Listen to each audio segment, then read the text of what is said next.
بسم اللہ الرحمن الرحیم۔ محترم سامعین، جیسا کہ آپ کو معلوم ہے، میں نے پچھلے 3 ویڈیو میں ضروری سوالات اور غیر ضروری سوالات سے متعلق کچھ تفصیل عرض کی تھی۔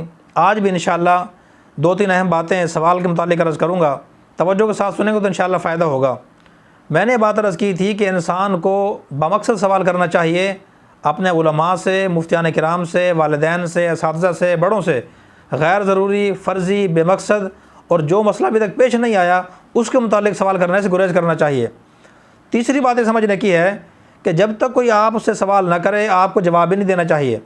ہمارے اندر یہ بہت بڑی بیماری ہے کہ بعض اوقات ہم سے کوئی سوال نہیں کرتا، ہم خود پہ کوئی جواب دینا شروع کر دیتے ہیں۔ محفل میں 4 آدمی بیٹھے ہیں، فرض کریں ہم 4 آدمی بیٹھے ہیں، ایک آدمی نے مجھ سے سوال کیا کہ مولانا صاحب یہ مسئلہ بتائیں، مسئلہ کیسے ہے؟ اب میں نے ابھی تک جواب دینا شروع نہیں کیا، ساتھ والا آدمی بولنا شروع کر دیتا ہے، وہ مسئلہ بتانا شروع کر دیتا ہے۔ تو یہ بہت بڑی بیماری ہے ہمارے معاشرے کے اندر، پڑھے لکھے لوگوں کے اندر۔ اس طرح نہیں کرنا چاہیے، یہ بات ادب کے بھی خلاف ہے۔ اسی طریقے سے پہلی بات تو یہ ہے کہ جب تک کوئی سوال نہ کرے سوال کا جواب نہیں دینا چاہیے۔ اکثر لوگ یہ کہتے ہیں کہ مولانا صاحب میں وہاں کیسے چپ رہتا، میری ذمہ داری بنتی تھی، میرا وہاں فرض بنتا تھا۔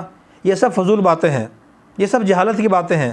بعض لوگ ہمیں بھی کہتے ہیں مولانا صاحب آپ وہاں بولتے کیوں نہیں، آپ کو وہاں بولنا چاہیے تھا، آپ کو فلاں جگہ مسئلہ بتانا چاہیے تھا، آپ کو فلاں آدمی کی صلاح کرنی چاہیے تھی۔ یا بعض لوگ ہمیں کہتے ہیں مولانا صاحب یہ مسئلہ آپ لوگوں کو بتایا کریں، یہ چیزیں آپ لوگوں کو سکھایا کریں، یہ آپ کا فرض بنتا ہے، یہ آپ کی ذمہ داری بنتی ہے، آپ کے پاس ممبر ہے، آپ بول سکتے ہیں، اللہ نے آپ کو علم دیا ہے، اللہ نے آپ کو سمجھداری دی ہے، صلاحیت دی ہے، ہم تو بول نہیں سکتے، ان پڑھ ہیں۔ تو یہ چیزیں آپ سمجھایا کریں لوگوں کو۔ اب وہ یہ بتا رہے ہوتے ہیں کہ شاید جو ہے ہمیں اپنے ذمہ داریوں کا علم نہیں ہے، یہ ہمیں پتہ نہیں ہے کون سی چیزیں ہم نے لوگوں کو سمجھانی ہیں، کون سی نہیں سمجھانی۔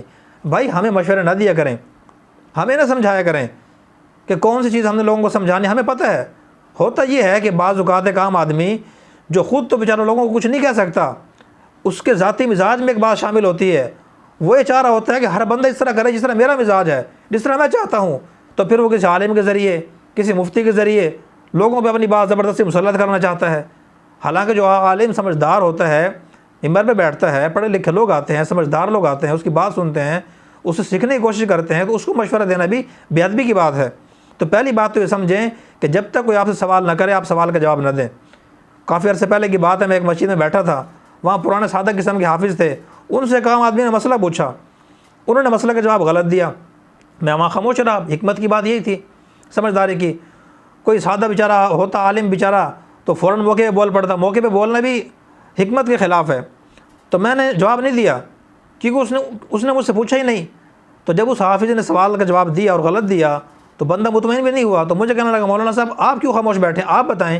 میں نے کہا بھائی آپ نے مجھ سے پوچھا ہی نہیں ہے، اگر آپ مجھ سے پوچھتے میں آپ کو جواب دیتا۔ تو اس نے کہا چلو آپ پوچھ رہے ہوں اب بتا دیں۔ تو میں نے کہا میں کتاب میں دیکھ کے بتاؤں گا، جھوٹ بھی نہیں بولا کہ مجھے آتا نہیں ہے، تو اس کو کہا کتاب میں دیکھ کے بتاؤں گا۔ پھر اس کو شام کو بلایا، میں نے کہا بھائی مسئلہ کا صحیح جواب یہ ہے۔ وہ حافظ صاحب ماشاءاللہ نیک بھی ہیں، سمجھدار بھی ہیں، بھول گئے ہوں گے بیچارے، اصل مسئلے کا جواب یہ ہے۔ اس کو صحیح مسئلہ بھی سمجھایا، اس کا پردہ بھی رکھا، اور جب تک اس نے مجھ سے نہیں پوچھا تو میں نے جواب بھی نہیں دیا۔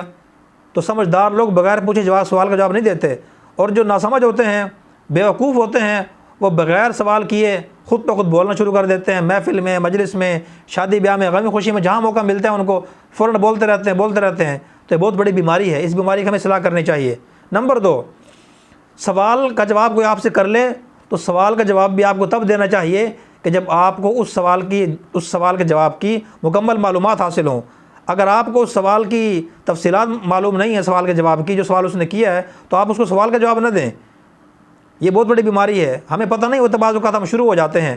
ایک آدمی ایک عالم دین کے پاس کہنے لگا حضرت میں جوان ہوں ماشاءاللہ، میری 20-25 سال عمر ہو چکی ہے، اور نفسانی خواہشات بھی ساتھ لگی ہوئی ہیں، گناہوں سے بچنا بعض اوقات مشکل ہوتا ہے، لیکن میں شادی کرنے کی طاقت بھی نہیں رکھتا، مجھے کیا کرنا چاہیے؟ اب اس عالم نے جواب دینا شروع نہیں کیا۔ ساتھ بیٹھنے والے آدمی نے کہا، اس نے ایک حدیث پڑھی ہوئی تھی، کہا بھی تم روزے رکھا کرو، اللہ کے نبی نے فرمایا کہ جو نوجوان طاقت رکھتے ہیں شادی کرنے کی وہ شادی کر لیں، اور جو طاقت نہیں رکھتے وہ روزے رکھیں۔ تو اس آدمی نے کہا کہ بھئی میں نے روزے بھی رکھ کے دیکھ لیے، پھر بھی میرا مسئلہ حل نہیں ہوا، پھر گناہوں کی طرف دل مائل ہوتا ہے، معاشرے کے اندر بے حیائی پھیلی ہوئی ہے۔ تو اس عالم نے فرمایا، پھر وہ آدمی چپ ہو گیا، جواب نہیں دے سکا، چونکہ اس نے ایک بات پڑھی ہوئی تھی، ایک حدیث پڑھی ہوئی تھی، پوری معلومات تو نہیں تھی اس کے پاس، نہ وہ گرامر جانتا تھا، حدیث میں کیا الفاظ آئے ہیں، اس کا مطلب کیا بنتا ہے۔ تشریح کیا بنتی ہے؟ تو بیچارہ شرمندہ ہوا. سالم نے فرمایا کہ بھائی اب دو اس کو جواب، جب پہلے آپ نے سوال کا جواب دے دیا اب اس سوال کا جواب بھی آپ دو. پھر وہ شرمندہ ہوا، کہنے لگا حضرت میں معذرت خواہ ہوں. فرمایا بھائی جب اس نے آپ سے پوچھا ہی نہیں آپ نے جواب کیوں دیا؟ پھر اس عالم نے سمجھایا کہ بھائی حدیث میں الفاظ ہی آتے ہیں، اللہ کے نبی نے فرمایا یا معاشر الشباب من استطاع منکم الباءۃ فلیتزوج، اے نوجوانوں کی جماعت جو تم میں سے شادی کرنے کی طاقت رکھتے ہیں وہ شادی کر لیں، اور جو طاقت نہیں رکھتے فعلیہ بالصوم، ان پہ روزے رکھنا لازم ہے، وہ روزے رکھیں تاکہ نفسانی خواہشات ٹوٹ جائیں. جب پیٹ بھوکا ہوگا تو انشاءاللہ گناہوں کی طرف دل مائل نہیں ہوگا. اور حالات جو ہے اس بات کے لیے آتا ہے کہ انسان مسلسل روزے رکھے، مسلسل 2-4 روزے رکھنے سے مسئلہ حل نہیں ہوتا. تو دوسری بات یہ ہے کہ انسان جب تک کوئی آپ سے سوال نہ کریں آپ سوال کا جواب نہ دیں. نمبر 2، سوال کوئی کر لے تو سوال کا جواب بھی تب دیں جب آپ کو مکمل معلومات حاصل ہوں. اگر پوری تفصیلات معلوم نہیں ہیں تو آپ اس سوال کا جواب اس کو نہ دیں.